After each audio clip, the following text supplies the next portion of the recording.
Welcome back to our next big idea roundtable discussion presented by Addison Magazine.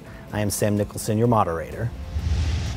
My idea is to take a very old idea that bubbled up in the early 80s in all of North Texas that would benefit all of us in a significant way. It would improve our environment. It would improve walkability. It would reduce congestion. It would be an incredible economic engine for our whole region.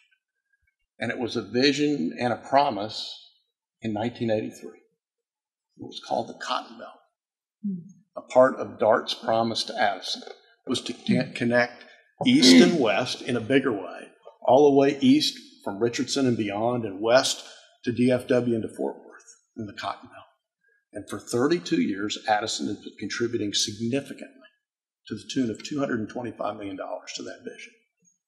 And I think it's time to take it from an idea to reality. And it would benefit all of us in a significant way. And one of my charges from our current council and staff is to find and develop options of how we can make that happen or find alternatives to that. And so I thought an idea that would connect all of us literally and figuratively in a way that would be purposeful but community be something I just thought we could kick around today. I think everyone here knows about it. In 1983, Addison signed on as one of the 13 original cities to be part of DART. And one of the biggest reasons that we did was the promise of commuter rail system with east-west connection all the way out to DFW. And what's been frustrating since then is Addison has paid in. We've been a great participant along the way. And now all but Addison has some sort of transit. Why is that? Well, there are a lot of reasons. There's probably one, and it's probably a little bit politically incorrect, but those of you that know me have known that I'm not afraid to go down that path on occasion. It's a few people in North Dallas that didn't want it to happen along the Cotton Belt. It's actually 148 homes. We've looked at those homes, and the parallel I'd use there, the way to fix it, would be the way DFW fixed it. When DFW was birthed, there were a number of homes that were in the flight path, and they came along and bought easements and bought up homes, and now we have, as many of us have alluded to, an economic engine out there that none of us would ever want to change.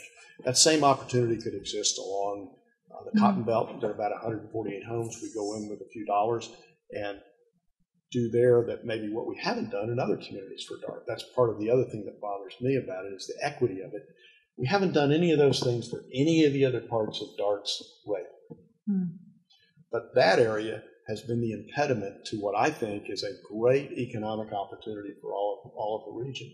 And so we have to fix that in some form or fashion. And frankly, is there any travel on that railroad line right now? Currently, it's very, very, very intermittent, like virtually never. And up until recently, there was freight travel on there. So one of the steps would be to encourage some freight travel, because back in 1890, that rail was laid. So anybody that's moved in since then, at least in my mind, is pretty hard-pressed to say they didn't know it was there. It's been there. But again, just to put context to time frames, in 1960, the President of the United States said, let's put a man on the moon before the end of this decade. And we did. July 1969. The United States of America had men on the moon. Recently, the President of the United States said, hey, let's put men and hopefully women on Mars by 2030. Since 1983, DART has been promising Addison the Cotton Belt. And now, unfortunately, they're saying we don't even by 2030 have the money. We're now bumping it out to 2035. It's $1 billion plus project that would be an incredible engine for the whole. What is it? You mentioned a little while ago that Addison had put in like $230 million. What did they spend that on? They spent it on everybody else's rail.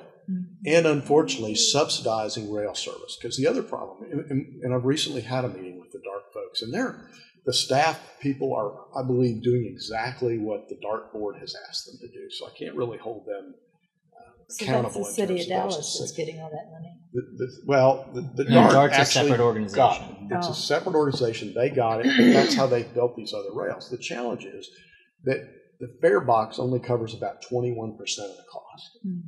So they lose money every trip they make. They lose, and they can't make it up in volume. So that's one of the challenges, because DART also told us, well, if we had it today, if someone, Ron Natinsky or someone came along and gave it to us, we can't operate it because we don't have the money to operate it.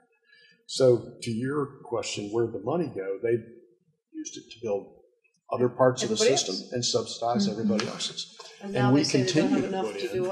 Now, thanks because of our resurgent economy in Addison, our yearly annual contribution is north of $13 million. That's a lot of money. That for our little town, if we didn't use that for that, we could certainly use it for a lot of other very, very productive things. Whether it's for an entertainment venue, a farmer's market, or branding, or a variety of other things, there would be good use we could put that to. I'd much rather see us do something that would connect us and the whole region east-west. And there's no way of putting that money into an account and saying, well, it's there when you decide to bring us a rail, but meanwhile we're not going to continue to support everybody else. Sounds like you've been in some of our meetings. We're exploring all sorts of options and using the typical Addison creative approach to see what we can do to create a little bit of energy. We have been really, really good, kind of quiet, go-along partners for a long time. And I really feel like the community is kind of at a point where we're done being quiet about it, and it's time for us to be a little more assertive about our position. It certainly seems like the city of Dallas, as we were talking during the break, needs to have an east-west connection, period, right? I mean, everything goes north-south. So if we ever want to be able to have people that live in the middle to be able to get on to DART, we're going to have an east-west connection. And it certainly seems like acquiring easements in other areas where there isn't already an easement would be very problematic. We already know how problematic it is, even in an area where there already is a rail. Correct. So, it certainly seems like the most logical place and to put it. There's only one other option from an east-west perspective that I know of, which was uncovered when we were doing the Midtown project, as Ferrovial, which is the Spanish developer who's putting the toll road underneath 635, they were required to leave a subterranean 100-foot easement from 75 to 35 on the north side of 635 underneath the access road. So it's conceivable that you could connect the DART rail at 75 all the way to 35 on a subway. And then there were some alternate alignments, which it sounds like the mayor has seen, which would take it from, and this would be positive, assuming that there's a cotton belt rail, effectively connecting the 75 and 635, coming subway to basically the corner of Preston and 635. Then the subway would go underneath, kind of at an angle, pretty much where Montfort is, underneath kind of the Valley View Mall onto Montfort, then come up onto Alpha, go underneath the toll road, and connect at Alpha and Inwood, which is where the Cotton Belt, or one of the spurs of the Cotton Belt is. And I mean, that certainly would seem, if you're projecting out vision, you've got a Cotton Belt, which obviously would have to happen first, otherwise you're making a connection from 75 to nowhere. Right. And then eventually, as the Midtown project matures, you make another spur off of 75 that's not coming from Plano, but that's coming more from where 635 is.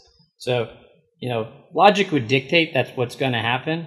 Certainly, I would be an advocate for Addison to help to push that along and make it happen quicker, sooner rather than later. Sure. Yeah.